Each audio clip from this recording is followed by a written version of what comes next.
네, 북한이 지난 전승절 열병식을 통해서 서방에 보란 듯 우크라이나와 전쟁 중인 러시아와 밀착을 과시했습니다. 마침 우크라이나 전쟁에 북한산 무기가 사용된 정황도 포착이 됐는데요. 북한이 열병식에서 선보인 공격형 무인기도 여전히 미스터리인 상황입니다. 오늘 관련 내용들 김열수 한국군사문제연구원 안보전략실장과 함께 나눠보도록 하겠습니다. 안녕하세요. 네, 안녕하세요. 예, 먼저 지난주에 있었던 열병식 이야기부터 해보도록 하겠습니다. 네네. 일단은 신무기가 공개된 건 아니지만 북한이 핵 무력을 과시하기는 했거든요. 핵 개발 포기 의사가 없는 것을 보여준 것이다. 이런 이제 분석들이 나오고 있는데 어떻게 생각을 하고 계시는지요? 예, 북한이 보여준 것을 보면 사실은 지난 2월 8일 날 할 때는 13종의 무기를 공개를 하고 네. 제일 마지막에 이제 내보낸 것이 바로 화성 17형과 고체 연료. 지금은 이제 우리가 그걸 화성 18형이라고 북한에서 명명을 했기 때문에 화성 18형이라고 얘기를 하지만 네. 그게 한 10여 기가 지나가는 것을 보여줬거든요. 그래서 이번 같은 경우에도 주로 이제 이 전술 핵무기를 탑재할 수 있는 KN-23, 24 계열 그것을 이제 내보내고 열병식 때 보여주고 네. 그리고 이제 주로 이제 그 살상 무기로 이제 많이 사용을 하죠. 예. 그런데 이제 이게 2018년도에 예를 들면 이란의 죄송합니다. IS의 수장 그것도 이제 이것을 통해 가지고 이제 제거를 했고 네. 그리고 이제 이란의 핵명 수비 대장이죠. 술레이마니. 네. 이 사람도 이제 이걸 통해 가지고 제거를 했거든요. 굉장히 이제 유명한 건데 이게 지금 일본에는 전개가 돼 있습니다. 주한미군에는 전개는 안 돼 있고 주일미군에는 전개가 돼 있는데 이것도 이제 이거는 주로 공격용으로 사용하는 거죠. 네. 무인 공격용으로. 그래서 제가 볼 때는 이제 두 개의 이 무인기를 보면서 네. 샛별 4호 같은 경우에는 좀 문제가 있어요. 왜 그러냐면 성능에 좀 문제가 있을 수 있겠구나 이런 생각을 저는 개인적으로 해요. 예. 왜 그러냐면은 이제 글로벌 호크라는 게 20km 정도 떠가지고 밑에 30cm까지를 이제 파악을 해내려고 하면 그 안에 탑재해 있는 카메라가 굉장히 고성능이어야 되잖아요. 예. 그래서 이제 이게 이제 광으로 할 수 있는 빛으로 할 수 있는 그 IO 시스템도 있어야 되고 그 다음에 이제 합성 개구 레이더 시스템을 해서 주야 밤낮으로 일기하고 관계없는 사 시스템도 탑재해 있어야 되거든요. 네네. 그런데 지금 북한이 이 정도는 탑재하지 못했을 거 아니냐 이런 생각은 해요. 네. 왜 그러냐면 이 5월 31일 날 북한이 정찰 위성을 이제 자기네들 말로는 북한이 정찰 위성을 발사했는데 이게 이제 실패했지 않습니까? 네. 그런데 우리 한국 해군에서 이걸 다 인양을 했어요. 예. 그러니까 2단 추진체도 인양하고 탑재체도 인양했는데 탑재체를 인양해서 이게 분석한 결과가 이제 이것을 설명해 준다라고 볼 수 있는데요. 예. 그 탑재체 인양해서 분석해 보니까 우리 한국 합참에서 뭐라고 그러냐면 이것이 정찰 위성으로서는 아무런 쓸모가 없는 그냥 카메라 정도가 달려 있는 그런 수준이다라고 얘기했거든요. 정찰 위성에서도 달 수 없는 그런 광학 장비나 또는 사 장비를 이런 무인 정찰기에 달 수 있겠는가 이런 생각이 들어요. 그래서 제가 볼 때는 북한이 샛별 4형 글로벌 호크와 외형을 똑같이 닮은 거의 해킹을 통해 가지고 설계도를 훔쳐설 것으로 의심되고 있을 정도로 그렇게 똑같이 닮았지만 결국은 그 안에 탑재할 수 있는 그런 정찰의 장비 요소가 이제 중요하니까 거기까지는 아직 기술 수준이 못 미치지 않았겠느냐. 이걸 띄워서 상공에 띄울 수는 있겠지만 그 띄운다고 해서 이제 성능이 그렇게 나오겠냐는 그런 문제가 하나 있어요. 그런데 이제 두 번째는 샛별 라인이라고 이제 북한이 이제 얘기한 건데 이것은 사실 그날 열병식 할 때 그 공중에서 비행기 지나가는 거, 이 무인기 지나가는 것도 다 보여줬지만 네네. 동영상을 통해서 뭘 보여주냐면 이 샛별 라인에서 발사하는 미사일을 발사하는 것도 보여줬거든요. 맞습니다. 그래서 이게 미사일 발사라는 게 밑을 이렇게 유심히 보신 분은 왼쪽 날개, 오른쪽 날개 각각 3발씩 달려 있구나 이렇게 이제 아마 유심히 보셨을 텐데 네. 이것이 이제 제가 볼 때는 좀 의미는 있지 않겠는가라고 생각을 해요. 예. 고고도 정찰 위성이든 그렇지 않으면은 공격 무인기든 이런 것들이 제대로 활용이 되려고 하면은 정찰 위성이 떠 있어야 돼요. 네. 죄송합니다. 그 통신 위성이 떠 있어야 돼요. 위성이요. 계속해서 통신이 교신이 돼야 되니까. 그런데 이제 설령 그렇지 않는다고 하더라도 지상에서 이제 이걸 컨트롤을 할 수는 있거든요. 한계는 있죠. 예. 한계는 있는데 그럼에도 불구하고 북한이 얘기한 샛별 라인은 아주 높은 지상 중계소를 이용을 한다면 이걸 가지고 전술적으로 활용을 할 수 있기 때문에 예. 여기에 대한 대비는 좀 필요하지 않는가 아. 이런 생각을 합니다. 결론적으로 말씀을 드리면 네. 샛별4라고 하는 것은 아직 기술적으로 좀 멀었을 것이다. 그런데 샛별 라인은 바로 이 전투에 투입할 수 있는 전술적으로 투입할 수 있는 그런 무기체계이기 때문에 여기에 대한 특별한 관심이 필요하다 이렇게 볼 수 있습니다. 예, 말씀하신 것처럼 뭐 기술 수준이 막 아주 고도화된 건 아니지만 우리도 계속해서 이 부분을 좀 의미 있게 들여다봐야 된다는 지적이신데요. 그렇기 때문일까요? 이게 우리 군도 헬기에 장착하는 이제 휴대용 드론건을 도입하기로 했다고 하는데 일단 우리 군이 이걸 도입하는 건 처음이라고 들었습니다. 이게 어떤 건지 좀 먼저 말씀해 주실까요? 우리가 이제 드론이라고 하면 맨날 이제 날아다니는 것만 생각을 하지만 예. 이 드론을 또 잡아야 되잖아요. 그렇죠. 그걸 우리는 이제 엔티 드론이라고 얘기를 해요. 드론에 대항하는 거니까. 네. 그럼 엔티 드론을 하는 것은 두 가지 방법이 있습니다. 하나는 이제 하드 킬이라는 게 있고 하나는 소프트 킬이라고 있는데 그냥 하드는 말 그대로 아주 단단한 뭐 이런 뜻이잖아요. 네네. 그러니까 날아다니는 드론을 기관총이나 이런 것들을 통해 가지고 직접 이제 사격을 통해 가지고 떨어뜨리는 것을 하드 킬이라고 얘기를 하고요. 소프트 킬이라고 하는 것은 이 무인기가 날아다니려고 하면은 계속 통신으로부터 통신 위성이든 뭐 하여간 여기로부터 GPS를 이렇게 계속 받으면서 이렇게 가야 되잖아요. 네. 그러면서 밑에서 조종하는 거하고 같이 이제 이 통신들이 오고 가는데 그런 이제 통신들이 제대로 이루어지지 않게 하는 그래서 통신에 장애를 일으키게 되면은 이것이 제대로 비행을 못하거나 임무를 수행하지 못하거나 또는 떨어지게 되겠죠. 이것을 우리는 소프트 킬이라고 얘기를 합니다. 예. 그러면은 이제 우리가 헬기에서 지상에서는 이렇게 소프트 킬 할 수 있는 장비는 가지고 있거든요. 네. 우리 국내 업체가 그것도 개발도 했고. 그런데 이제 지난번에 12월 26일 날 작년에 북한에 소형 드론이 들어왔을 때 우리가 이제 이 헬기에서 거기에서 기관총을 쏴서도 제대로 이제 타격을 네네. 못했고 그렇다고 미사일을 쏘려고 하다 보니까 밑에 있는 민간인들이 우리 국민들이 있으니까 주택이 있고 쏠 수가 없는 거잖아요. 네. 그러려고 하면은 이제 제대로 여기에 대응을 하려고 하면은 소프트 키를 이용을 해서 이 드론이 제대로 작동하지 못하도록 하겠다. 그러면은 이제 헬기에다가 그것을 탑재를 하면 네. 이제 날아다니는 드론에 대해서 그런 송수신을 방해를 하게 되면 그 드론이 다운이 될 거 아니에요. 땅에 떨어지거나 기능을 수행하지 못하니까. 그러니까 우리 헬기에 이걸 장착하는데 2024년을 전력 목표로 하고 있습니다. 그래서 지금 이미 지상에서는 이것이 개발이 됐고 국내에서도 또 우리 업체가 개발했기 때문에 네. 그렇게 긴 시간이 걸리지 않을 걸로 저는 생각을 합니다. 근데 일각에서는 이 휴대용 드론건이라는 게 지금 북한에서 공개한 이렇게 좀 큰 중대형 무인기를 대응하기에는 좀 부족하지 않느냐 뭐 이런 지적도 좀 있던데요. 중대형 무인기는 뭐 어떻게 보면 또 쉬울 수도 있어요. 왜 그러냐면 이거는 이제 그렇게도 볼수 물체가 있겠습니다. 크고 예. 레이더에 잘 잡히잖아요. 이게 예. 이제 완전하게 안 잡힐 수 있는 그런 거면은 모르는데 네. 이게 이제 물체가 크면 클수록 잡히고요. 게다가 이제 이것들의 속도가 이제 한 500에서 한 800km 정도 되거든요. 이제 예를 들어서 뭐 NQ9 같으면은 한 500km, 그다음에 이제 글로벌 호크 종류 같으면 네네. 한 800km 정도 되니까 그 정도 이제 시속으로 날아다니고 그러면은 눈에 보여요. 그리고 레이더도 잡히고. 네. 근데 거기에 대해서는 이제 뭐 미사일을 쏘거나 다른 걸로도 가능하거든요. 네. 지금 이제 드론공 같은 거는 그거를 사용할 수 있는 건 아니고요.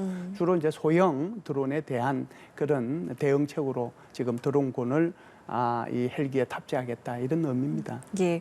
자, 그리고 북한이 이번 열병식에서 이제 수중 전략 무기 체계죠. 헤일로 네네. 추정되는 무기도 공개를 했는데 지금 이 기술 수준에 대해서 좀 어떻게 파악하고 계세요? 3월 달에 이제 북한이 이 헤일이라고 하는 그러니까 무인 수중 공격정이죠. 네. 이걸 이제 공개를 이제 시험을 했거든요. 어떻게 보면 3번에 걸쳐서 이제 시험을 했다라고 볼 수 있는데요. 이 헤일이라고 하는 수중 무인 공격정은요. 그때 당시에 북한이 공개한 것을 보면 이렇게 헤일 1형이 있고 헤일 2형이 있습니다. 헤일 1형 같은 경우에는 주로 물 수면으로부터 80에서 150m 수중으로 네. 이렇게 들어가서 거기서부터 이제 움직이는데 예. 헤일 일행 같은 경우는 한 60시간을 움직여서 600km 떨어진 목표 지점에 가서 네. 폭파하는 장면을 공개를 했고요. 네. 헤일 2형 같은 경우에는 70시간을 넘어서 71시간 뭐 71시간 6분이라고 그러는데 네. 70시간을 넘어서 1000km 정도를 이게 이제 수중으로 가가지고 폭파하는 장면을 공개를 했거든요. 네. 근데 이 헤일이라고 하는 것이 뭐냐 하면은 수중 공격정이니까 이것이 이제 쭉 가가지고 예를 들어서 뭐 함정 같은 것을 폭파시키거나 그렇지 않으면은 부두에 이제 또는 연안 부두 같은 데 가가지고 이거 폭발을 일으키면 해일이 일어나지 않겠어요? 네. 그 해일이 일어나면은 여기에 이 수중 공격정 제일 앞에 이제 북한이 말하는 것은 여기에 이제 전술 핵무기를 탑재할 수 있다고 그러니까 네. 이것이 이제 해일을 일으켜 가지고 결국 그 해안가 전체를 갖다가 오염시킬 수 있잖아요. 그러니까 해안가 전체를 오염시키면은 예를 들어서 상륙 부대나 또는 뭐 군수 지원이나 이런 것들이 못 들어오니까 그런 목적으로 이 헤일이라는 무기 체계를 만드는데요. 예. 그러면 이것이 이제 지금 어느 정도의 능력을 갖고 있느냐 네. 이것은 이제 여전히 의문인데요. 질문은 그걸 하셨지만 네. 그러니까 지금 이제 전문가들 얘기로는 뭐 버블 제트 정도 이렇게 폭파 정도 일으킬 수준이고 그렇게 헤일을 아주 엄청난 해일을 일으킬 정도의 그런 수준까지는 가지 않았지 않느냐 이렇게 분석을 하는 것 같습니다. 그럼에도 불구하고 여기에 대한 대응은 필요하다고 봐야죠. 예, 맞습니다. 그렇기 때문에 이제 우리도 뭐 여러 가지 훈련들을 지금 진행하고 있는데 뭐 좀 충분히 되고 있다고 보고 계시는지요? 예, 지금 뭐 우리가 하고 있는 훈련들은 여러 가지가 있죠. 그러니까 이 북한에 대한 하늘에서의 훈련도 있고 땅에서의 훈련도 있고 바다에서의 훈련도 있는데 네. 하늘에서도 이제 얼마 전에 같이 미 공군하고 그다음에 우리 한국의 F-35A가 참석해서 같이 연합 훈련을 했죠. 네. 그리고 지금은 이제 제주도 인근에서는 우리 해군 함정하고 지금 거기에 와 있는 그 저기 미국의 SSN이라고 하는 그 아나폴리스함. 아나폴리스함이죠. 핵 예. 추진 잠수함입니다. 이 핵 추진 잠수함은 핵무기가 탑재되어 있는 게 아니고요. 이 잠수함을 움직이는 동력이 이제 핵 추진으로 간다는 그런 의미입니다. 그래서 지난번에 부산에 들어왔던 SSBN하고는 달라요. 그 그렇군요. SSBN은 핵 추진으로 가면서 핵무기를 탑재해서 움직이는 그런 핵 잠수함이고요. 지금 이제 아나폴리스함은 핵 추진으로 하되 핵무기를 탑재한 것이 아니고 재래식 무기, 네. 토마호크를 탑재한 그런 이제 무기라고 이 잠수함이라고 볼 수 있죠. 그래서 한국의 잠수함과 지금 미국의 잠수함이 같이 연합 훈련을 하는 그런 형태가 되겠습니다. 그래서 이것이 북한이 뭐 위협이 고도화되면 될수록 거기에 맞춰서 한국의 이 우리 해공군들도 여기에 맞춰서 계속해서 맞춤형 훈련을 하고 있다 이렇게 볼 수가 있죠. 예. 자, 그리고 이번은 전승절에서 또 하나 이제 눈에 띈 것은 북한이 이제 중국 대표단, 러시아 대표단을 초청했다는 것인데 이후 이제 보도들을 좀 보면요. 중국보다는 조금 러시아 대표단을 좀 부각하는 듯한 모습들을 좀 많이 보여서 이게 좀 의도된 거라고 보시는지 어떻게 좀 분석하고 계세요? 뭐 의도된 거라고 볼 수도 있는데요. 네. 아마 이제 홀대 문제가 이제 논란이 될 수 있을 텐데 아마 쇼이구 국방부 장관 소위 말해서 러시아 방문단인 일행이 이제 이렇게 쭉 움직인 것은 노동신문에 공개한 것이 사진이 뭐 84장, 예. 84장이다. 그런데 류중이라고 하는 중국 그 전인대 상임위원회 부위원장이 움직인 중국 대표단의 사진은 30장밖에 없다. 그래서 그걸 보면은 한 3배 차이가 난다. 그만큼 네네. 이제 러시아를 이제 우대하지 않았느냐 이렇게 예. 이제 하는 것 때문에 홀대론 얘기가 나오는데요. 이걸 이제 몇 가지 차원에서 이제 분석을 해볼 필요는 있을 것 같습니다. 첫 번째는 우선 의전 서열이 서로 좀 다르다라고 하는 거죠. 쇼이구 국방부 장관 같은 경우는 푸틴의 뭐 최측근이지 않습니까? 그렇죠. 뭐 2위, 3위 해도 권력 서열 네. 그 정도에 되는 사람이 이제 쇼이구이고요. 그다음에 류장이라고 하는 사람은 뭐 정치국 위원이긴 하지만 전인대 부위원장이고 이 사람은 이제 정치국 위원 24인 중에 한 명이니까 서열이 그렇게 이제 높다고 이렇게 볼 수는 없죠. 더더군다나 상무위원은 아니거든요. 네. 그렇기 때문에 이제 러시아 대표단을 의전적으로 러시아 대표단을 좀 더 우대할 수밖에 없는 그런 상황이었다. 그래서 러시아 대표단한테는 오히려 국빈 국빈급으로 이렇게 대우를 해줬고 2박 3일 동안 김정은이가 밀착해서 같이 있었다 해도 과언이 아닐 정도라고 볼 수가 있겠죠. 두 번째는 이제 왜 그러면은 그렇게 했느냐 하는 거잖아요. 이거는 이제 북한은 북한대로 이익이 있고 러시아는 러시아의대로 이익이 있기 때문에 그랬다라고 볼 수 있을 텐데요. 러시아 같은 경우에는 지금 이제 우크라이나와의 전쟁에서 굉장히 지금 밀리고 있는 상황이거든요. 네. 사실상 전쟁 시작한 지 뭐 1년 5개월이 지났음에도 불구하고 러시아의 승리는커녕 오히려 러시아가 지금 밀리고 있는 상황이고 탄약과 무기 차기가 다 떨어져 있는 그런 상황이란 말이죠. 그러니까 탄약과 무기를 얻을 수 있는 데는 어디서든 얻으려고 지금 노력하고 있는 그런 상황이란 말이죠. 예. 그런데 이제 북한의 무기 체계라고 하는 것이 러시아의 무기 체계를 근간으로 해서 만들어졌잖아요. 네. 그러면은 가장 호환성이 높거든요. 무기도 호환성이 높고 탄약도 호환성이 높고 그렇기 네. 때문에 이번에 쇼이구 국방부 장관이 특별히 와가지고 러시아의 무기를 북한의 무기를 좀 사기 위해서 구매하기 위한 그런 데 목적이 있었기 때문에 특별히 이제 북한의 입장에서 보면 세일즈 할 수 있는 기회잖아요. 그렇죠. 뭐 그렇기 때문에 이제 그렇게 했다라고 볼 수가 있고요. 예. 세 번째 같은 경우에는 북한도 굉장히 얻을 수 있는 이익이 있다라고 저는 생각을 해요. 우리가 이제 얼른 생각을 하면 무기를 팔고 러시아로부터 뭐 밀이나 원유나 이런 것을 가져올 수 있을 것이다 이렇게 이제 생각하잖아요. 네. 그런데 사실상 제가 생각할 때는 그보다 더 중요한 것이 있다라고 생각을 해요. 왜 그러냐면은 지금 북한이 이런 핵미사일 위협을 고도화하는 데 있어서 핵미사일 기술을 고도화하는 데 있어서 제일 중요한 것은 ICBM 같은 경우는 ICBM의 제일 앞에 이제 단일 탄두가 아니고 다탄두를 만들어야 되는데 이게 기술이 필요하거든요. 그리고 다시 이제 재진입하려면 여기에 대한 다시 기술이 필요한 거고요. 게다가 지금 북한이 하고 있는 것이 지난번에 정찰위성 실패했지 않습니까? 네. 정찰위성 실패했는데 그 안에 탑재해 있는 것이 사실상 광학 장비든 뭐 사아 장비든 이게 카메라 수준이니까 여기에 대한 것들이 있어야 제대로 정찰위성의 기능을 수행할 수 있으니까 거기에 대한 이제 도입이 또 좀 필요할 거고요. 지금 또 북한이 추진하고 있는 것이 핵 추진 잠수함인데 여기에 대해서 고도의 기술이 필요하지 않아요?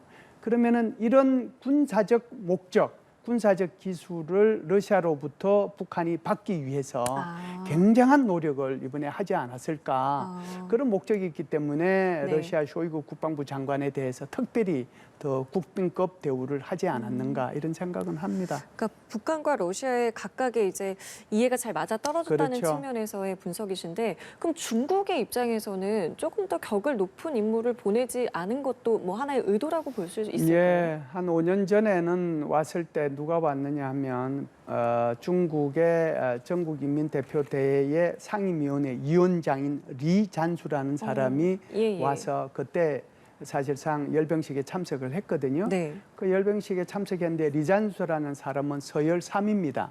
그런데 지금 말씀하신 것처럼 이번에도 서열 3위 정도 되는 상무위원급을 보내면 네. 사실상 그게 훨씬 더 좋았을 텐데 왜 중국은 이번에 서열이 조금 낮은 사람을 보내면서 전반적으로 상황 관리를 하려고 했을까? 이게 이제 초점이잖아요. 네. 아시다시피 이제 그 블링컨 국무부 장관도 중국을 방문을 하고 옐렌 그 재무부 장관도 방문을 하고 캐리 기후 특사도 계속해서 중국을 방문을 하고 있잖아요. 예. 11월 달 되면 미국에서 에이펙 정상회담이 열립니다. 그런데 에이펙 정상회담을 통해서 미국과 중국이 지금 정상회담을 하려고 하고 있거든요.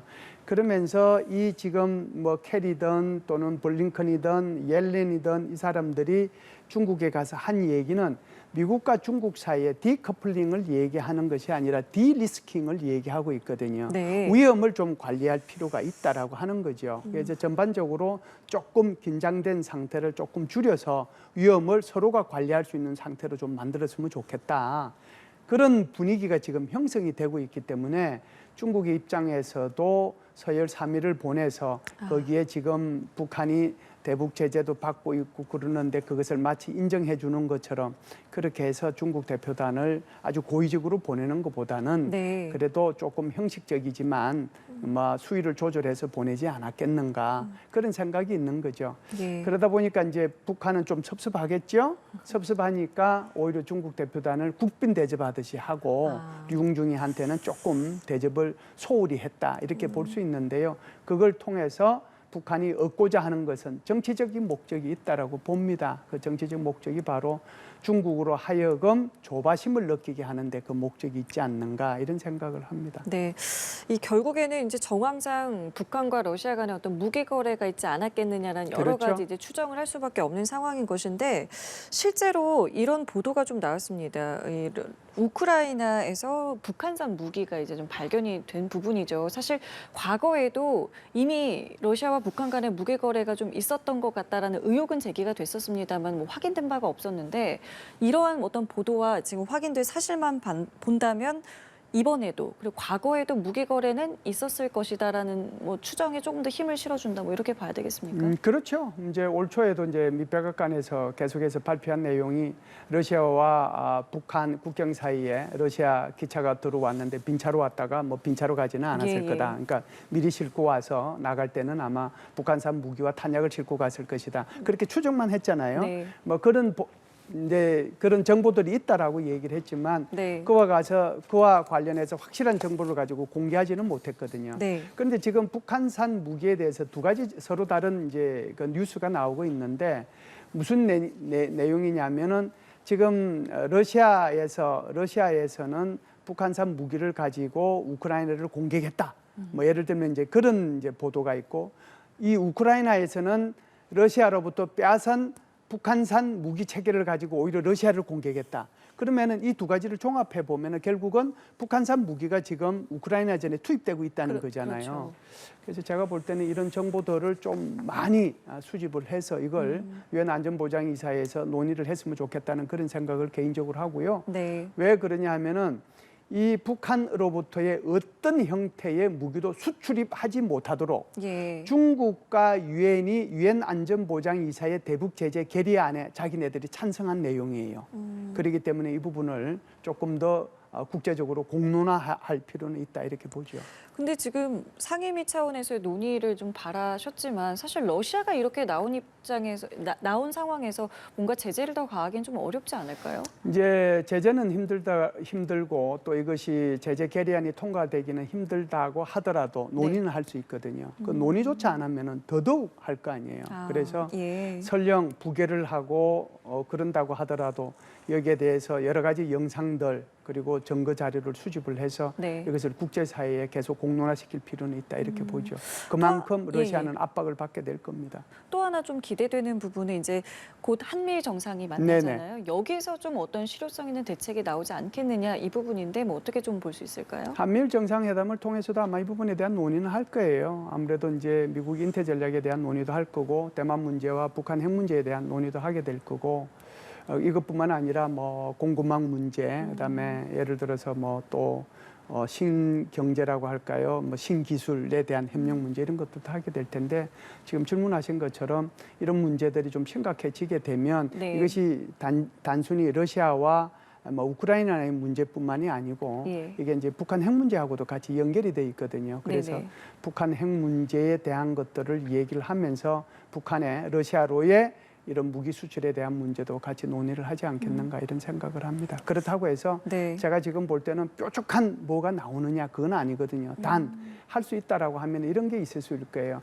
만일에 북한의 이런 무기들이 철로를 통해 가지고 바로 러시아로 가지 않고 이것이 해상을 통해 가지고 배의 선적을 통해 가지고 만일 가게 된다라고 한다면 네. 이게 이제 중간에 뭐 공해상이든 이런 데서 불신 검문은 할 수 있거든요. 예. 그런 것들을 통해서 차단할 수 있는 방법들은 있을 수 있기 때문에 이런 부분도 논의하지 않겠는가라고 봐요. 예, 알겠습니다. 오늘 말씀은 여기까지 함께하겠습니다. 지금까지 김열수 한국군사문제연구원 안보전략실장과 함께했습니다. 오늘 말씀 고맙습니다. 감사합니다.